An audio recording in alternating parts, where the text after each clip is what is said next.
जय श्री राधे। दोस्तों, आज मैं जो कहानी बता रही हूँ ये मेरी दूर के जान पहचान के एक लोग हैं। उनसे अचानक मुलाकात हो गई। उन्होंने अपनी पूरी कहानी बताई और वो इतना विवश, इतनी मजबूर दिखी। बोली, नीता, मैं अब अपनी ज़िंदगी से संघर्ष करते करते हार गई हूँ। मैं मरना चाहती हूँ। मेरे पास अब कोई रास्ता नहीं है।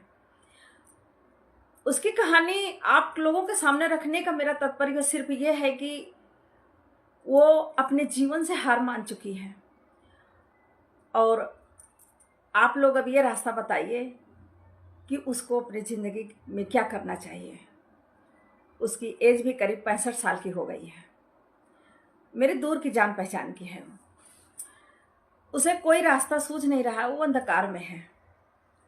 आप लोग अगर सहायता करेंगे तो शायद मैं उसकी कुछ मदद कर सकती हूँ। अच्छा खासा उसका जीवन चल रहा था।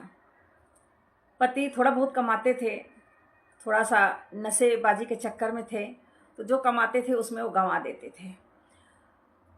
तो वो जो मेरी जान पहचान की थी, वो अपना घरों में जैसे कि पूरे दिन का जो काम करते हैं कि पूरा दिन रहते हैं, उसी तरह करके काम कर करके आया टाइप में काम करके किसी बच्चों को संभालना, दिन भर का काम करना, इस तरह कर करके वो अपनी गृहस्थी चलाती थी।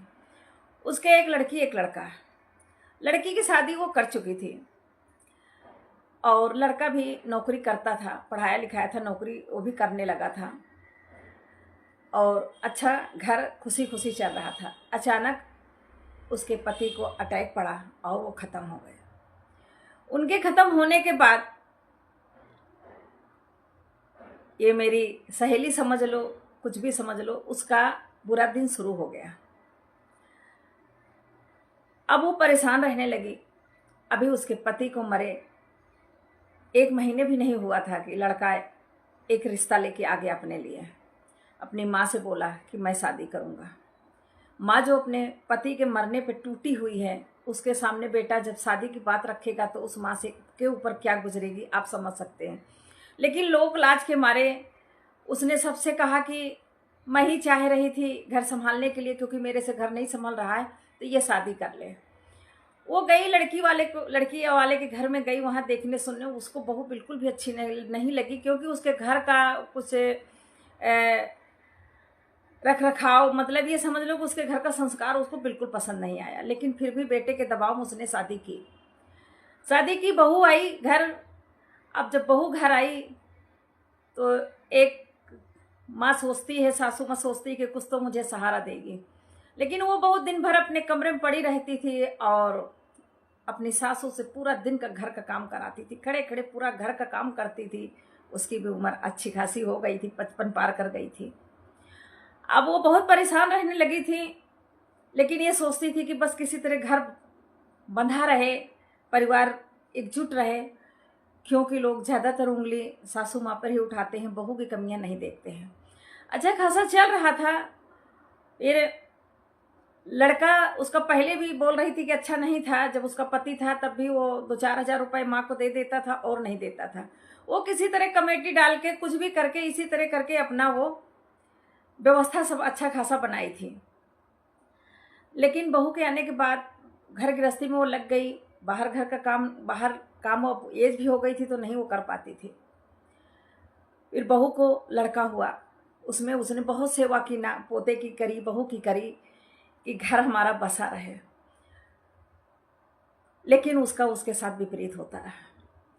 बहू की रात दिन गालियां शुरू हो गई और जो बेटा था इतना दुष्ट था कि उसके ससुराल वाले आकर उसकी माँ को उसी के सामने उल्टी सीधी बातें, गालियां देना और अपमान करना। बेटे के आगे माँ का होता था, बेटा एक शब्द नहीं बोलता था, बल्कि माँ के ऊपर ही वो उल्टा चढ़ाई कर देता था। ये कहता था कि तू मर क्यों नहीं जाती है। इतना सब कुछ करने के बाद एक समय था कि जो वो अपने काम से, अपने कमाई से अपने को काफ़ी सुखी करे हुए थी, अपने घर को संभाले हुए थे, उसकी हालत इतनी नाजुक हो गई। बेटे ने सब कुछ बेच दिया, जेवर गहना जो भी था सब बेच दिया। एक घर किसी तरह बनाया था, उस घर को भी बेच दिया। उसके पास कुछ भी नहीं बचा। वो मेरे को दिखी, मैं पहले भी उसको देखी थी तो अच्छा खासा वो जेवर पहने रहती थी। लेकिन उस समय जब मैंने देखा तो उसके नाक में एक कील तक नहीं थी। मैंने कहा ये सब क्या है? तब उसने पूरी कथा बताई, अपनी कहानी बताई। और बेटा, उसके ससुराल वाले तो उसकी माँ का अपमान करते थे। वो बेटा खुद भी अपनी माँ को अपमान करता था। माँ बीमार रहती थी तो उसकी दवाइयाँ भी ला के नहीं देता था, और माँ को यही कहता था तू मर क्यों नहीं जाती है? कोई अपने आप कैसे मर सकता है? जब मौत आएगी तभी मरेगा। लेकिन वो इतना मजबूर है इस समय, इतना वो परेशान है, कहती मुझे कोई रास्ता नहीं दिखता। वो बताने लगी कि मैं कौड़ी कौड़ी जोड़ के रखी थी, बहू को नौकरी करना था, उसमें कहीं उसको पैसे देना था, तो मैंने उसको पैसे दे के उसकी नौकरी लगवाई। और जिस दिन से उसकी नौकरी लग गई उसके बुरे दिन शुरू हो गए। वो नौकरी करने जाती और सासू माँ के ऊपर अत्याचार बढ़ गया। आज उसके पास कोई रास्ता नहीं है। बेटे बहू किराए के मकान में रहते हैं, वो किसी तरह अपना जीवन चला रही है, लेकिन आज उसके पास खाने के भी लाले पड़ गए हैं। वो बहुत मजबूर है, बहुत परेशान है। उसकी कहानी बहुत बड़ी है, मैं शायद पूरा बोल भी नहीं पा रही हूँ, क्योंकि मैं अंदर से मैं खुद उसकी कहानी सुनकर टूट गई हूँ, विवश हो गई हूँ, परेशान हो गई हूँ। अब मेरे ससुर ने यही कहा कि मैं मर जाना चाहती हूँ, क्योंकि मेरे पास अब कोई रास्ता नहीं बचा है।